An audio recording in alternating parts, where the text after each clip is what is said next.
Our strength, SUAANGAN, is in our people. I'm Janine Blake, and on today's program we'll take a look back at some of the beneficiary profiles that we brought you this past season. Eli Nestagalowak is an Inuvalik artist who passes on the tradition of stone carving to youth and promotes the Inuvalik culture and lifestyle worldwide through his artwork. We attended the Canadian snow sculpting competitions in Ottawa for 2 years now. The team of Joe, Bill, and myself, we represented the NWT and for the Canadian Snow Sculpting Championship. And for the last 2 years, we placed second place next to Quebec. Eli and his brothers Bill and Joe went on to win this year's Canadian Snow Sculpting Championship. To celebrate their 10th anniversary, the coordinators of the Great Northern Arts Festival commissioned 5 artists to complete a commemorative sculpture. These 5 artists, each with different backgrounds, heritage, and styles, were presented with the challenge of celebrating their uniqueness by telling their collective stories in one stone, called Unity Within Diversity. There were 5 of us that worked on it. Bill, my brother Bill, Allison Simi, Paul Melicky, and Dolphus Kaju. We thought a group of artists from different cultures would be good to collaborate on one piece, which was kind of a challenging project because of our diversity, and trying to tie in that diversity was a challenge. So it took us probably about 3 days just to sit there and look at the stone also and trying to come up with the images that we would want to carve. And the next thing was trying to fit those images that we want to carve into the shape of the stone, to work with the stone. And then from there is trying to tie in those 5 images or more images so that it doesn't look all separated and all over the place. So we tie it all in with the music flowing from the drum and the waves from the waters that the polar bears are splashing. It splashes and forms back into the music. What I would say to the youth is value your history, value your culture, but most of all, value who you are. And I would say if you take on art or sculpting or carving as a career, you know, not to worry about sales or anything, just do the best work you can. And I always say that the work will take care of you when you take it very deeply and seriously. We also profiled a former Olympian, the Honorable Roger Allen, MLA for the Inuvik Twin Lakes riding. Roger T. Allen was elected as the first member of the Legislative Assembly for the electoral district for Inuvik Twin Lakes on December 6, 1999. In January 2000, he was elected to Cabinet and was later appointed by the Premier to serve as the minister responsible for the Northwest Territories Housing Corporation, the Public Utilities Board, Municipal and Community Affairs, and Youth. After a cabinet shuffle, he retained the portfolios of Housing, Public Utilities Board, and Youth, and he was also given the Justice portfolio. It's a conviction. You want to help the people, and for many years I thought I could do it from the outside, and today I feel comfortable that we finally achieved where we can begin to help formalize a process that really helps the people and into the next level. And certainly if the future politicians want to take that and continue it on, I certainly encourage them. It's an excellent challenge, but they're still very proud. I talk to them every time I go home. I meet and sit with them over a cup of tea and some good caribou meat and bannock, and get back, because I don't get a chance to eat that food here in Yellowknife. But no, my parents are very, very proud. As you can see, the pictures up there showing that there's a beam, you know, and I see that every time I go home. We also profiled Pauline Gordon, the Assistant Deputy Minister of Education, Culture and Employment, because of her many years of service to the government of the Northwest Territories. Her program aired on October 17, 2001. She was fired from her position in November after 24 years of service without a negative remark on any of her performance appraisals.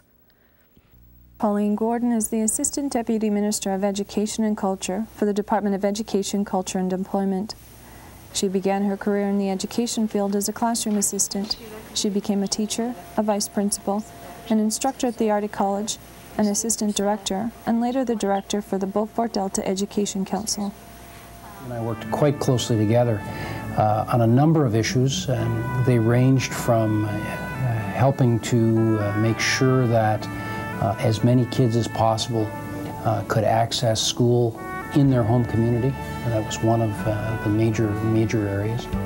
Secondly, to ensure that culture, language, and heritage are a critical element and included in all of the programs in every community.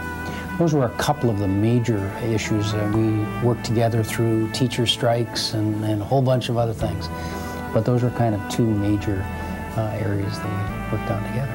Pauline is a very committed, very hard-working individual who is determined that she's going to provide the best opportunities for those around her. And she's... Gordon was reinstated less than 24 hours after her dismissal and was supposed to return to work in February of 2002. She has still not returned to work. As a little girl, Pauline was taken away from her family and put into the residential school system. It was a system that treated the children as a group, and the education system did not include information about the children's cultures. This created feelings of inadequacy and isolation. Fortunately, Pauline had Mr. Elliott and Father Poshaw, who treated her and her classmates as individuals, inspired them to be proud of who they were, and taught them that they could excel in anything that they chose to do. The residential schools have closed now, and the curriculum includes the cultures of the students. It's not perfect, but it's come a long way since Pauline was a little girl in Grolier Hall. She chose to learn from these experiences and to work for most of her life to change the system from within. She is still working on the effects of residential school, but she did not let the treatment that she was given by the system as a small child beat her. She learned from its terrible mistakes and has worked to make changes. She has fought to ensure that any little girl walking into a school in the Northwest Territories can be encouraged to learn about her culture, encouraged to speak her language, and to be proud when carrying on her traditions. And at the end of the school day, that little girl can go home to be with her family. SUAANGAN will return after these messages for more of the year in review of our beneficiary profiles.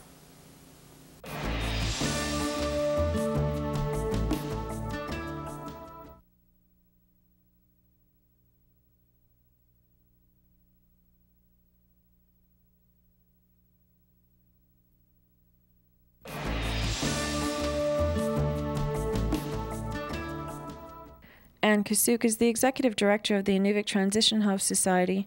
She's used her life lessons as tools to help women and children in need. She has the understanding and compassion that is required in such a demanding position. Her clients are at their most vulnerable, and she and her staff are frontline workers. Today, I'm able to look back at all the experiences that I've been faced with from the time I was born, I guess, to where I am today, and look at those tools, because I find that by having some of these unhealthy situations happen in my life, today I'm able to understand when a woman comes here, I know exactly how she's feeling when she first comes into this building. And there's a lot of issues like guilt, fear, just a lot of emotions.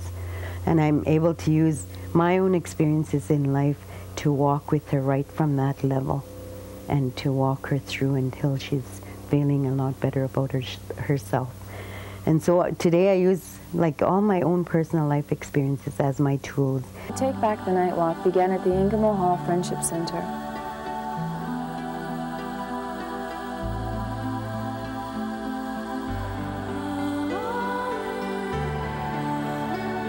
"125 balloons were released at the start of the walk.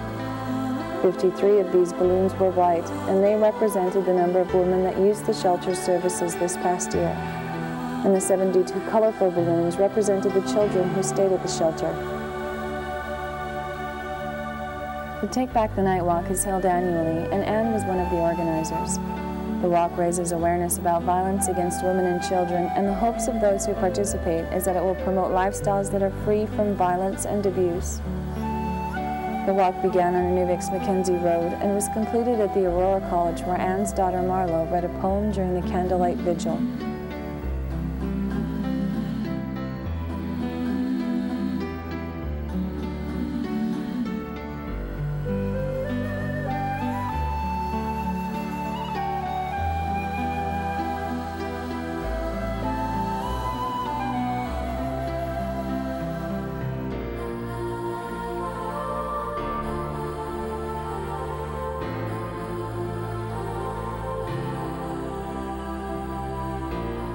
Anne Kasuk is the executive director for the Inuvik Transition House Society.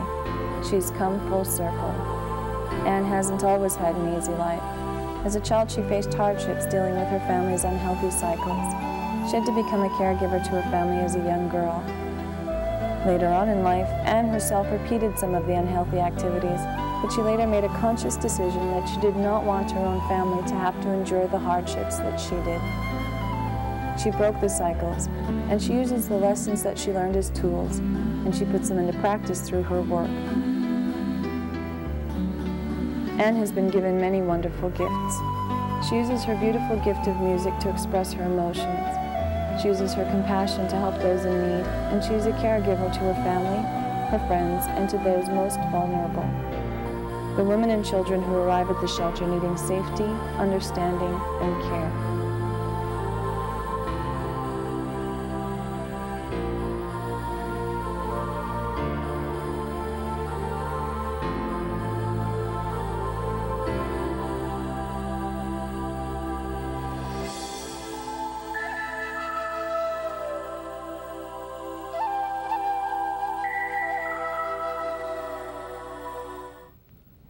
Glenna Hansen is a true Delta girl. She was appointed as the 14th Commissioner of the Northwest Territories in April of 2000. The Commissioner's role is similar to that of Lieutenant Governor in the provinces. As the Chief Executive Officer of the Government of the Northwest Territories, she serves as a liaison between the territorial and federal government. That I often think of them, and I look forward to going back someday when I'm done this position. And I wish everybody well.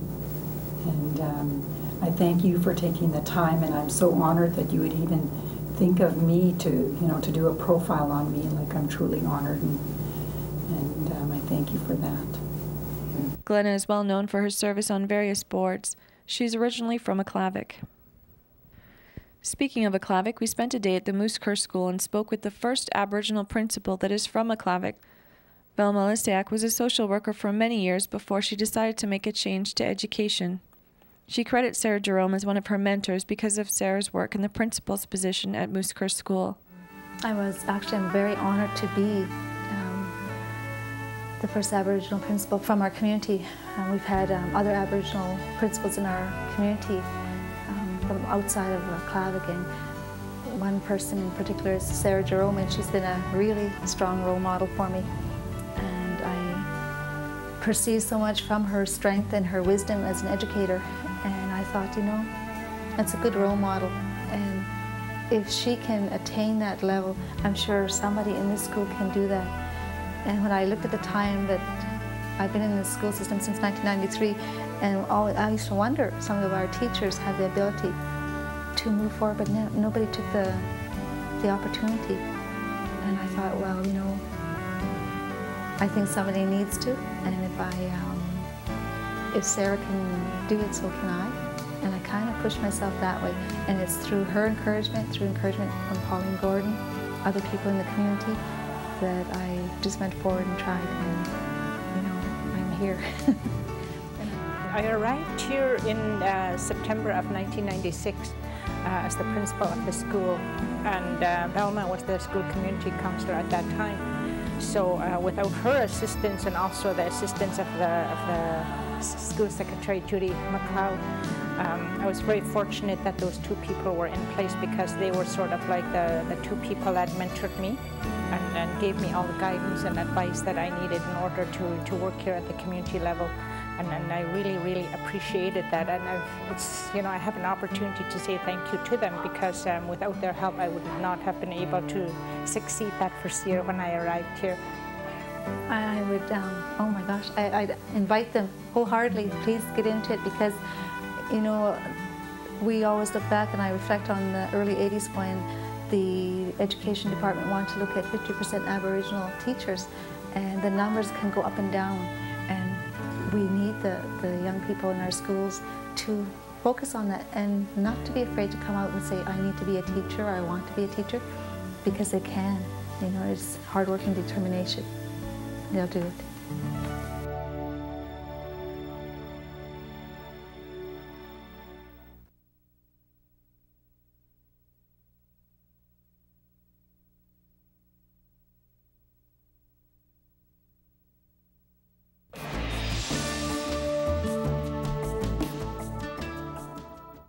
The Honourable Vince Steen, MLA for Nunakput, served in the 13th Assembly and was re-elected on December 6, 1999.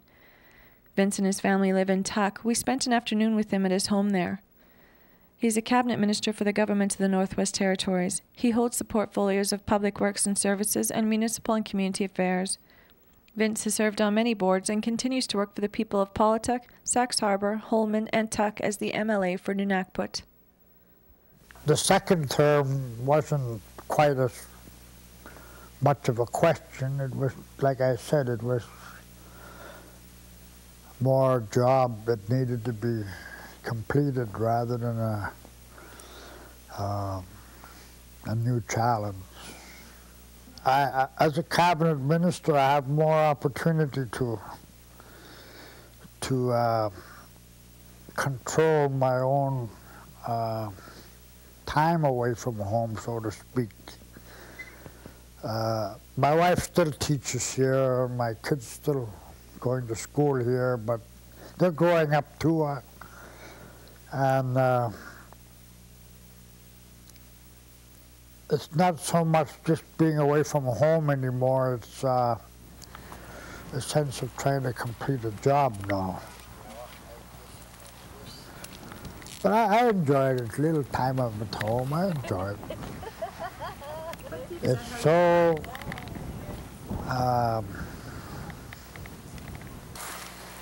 I don't know, so comforting to be able to use your hands, your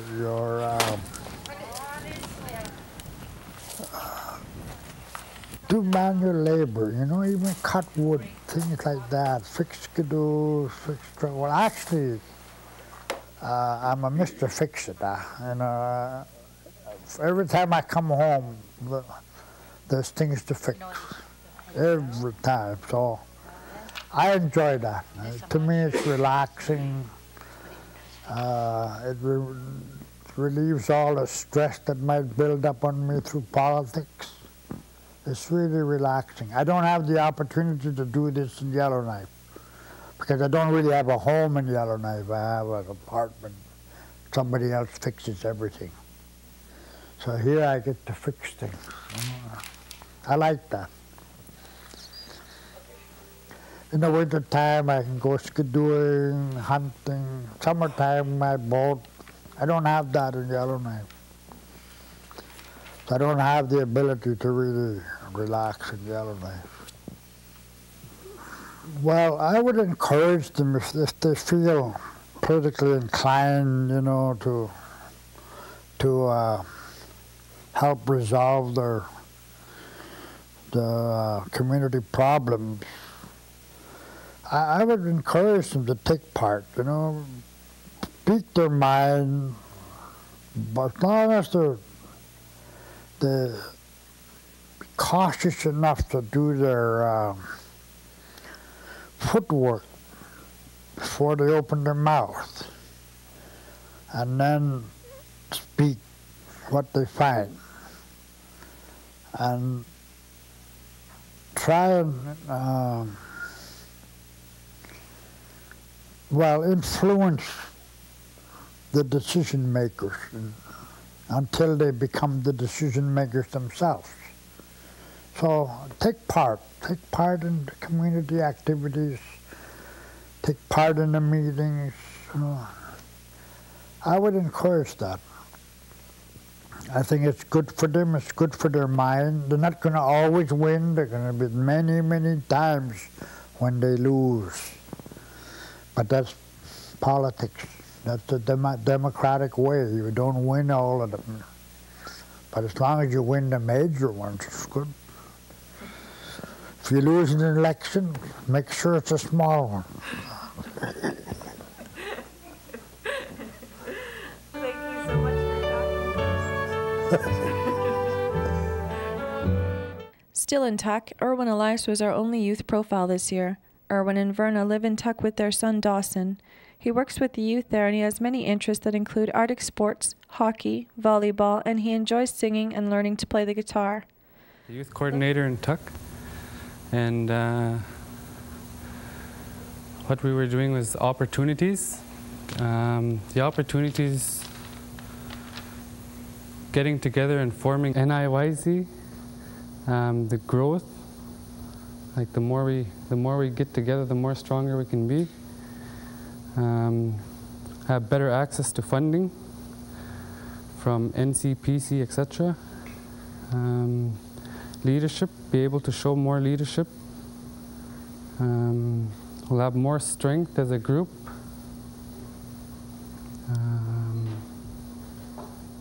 And having NIYC, we'll be able to unite all the regions.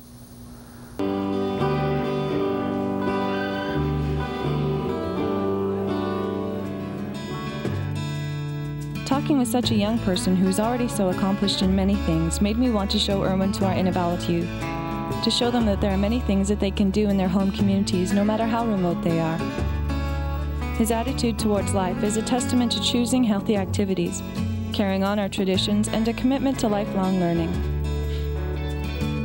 It is important for us to show our youth that we can take pride in whatever it is we choose to do. We had such positive feedback from the beneficiary profiles of this past season that we look forward to bringing you more in the new season. We have many beneficiaries that are doing incredible work on our behalf. There are many ordinary people out there doing extraordinary work, and we need to showcase their accomplishments. That was our program for this week. Thank you for watching SUAANGAN. I'm your host, Janine Blake, and I'll see you in the fall.